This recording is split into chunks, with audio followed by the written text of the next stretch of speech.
Se o teu salário desaparece em uma semana, isso não é azar, mano.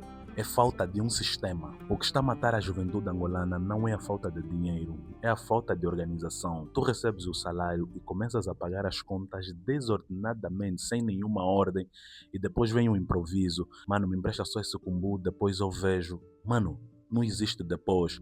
A vida acontece agora. A vida não espera. Com 100, 150, 200, 500, já dá para respirar. Só que você não tem um sistema. E você só vai respirar quando você tiver um sistema. Primeiro, lista de gastos fixos. Você tem que ter uma lista onde contém todos os teus gastos fixos. Segundo, você separa o básico, alimentação e transporte. E o resto você divide em potes. Se quiseres aprender isso direitinho, passo a passo, em 7 dias, me puxa no WhatsApp no número que está a passar aqui.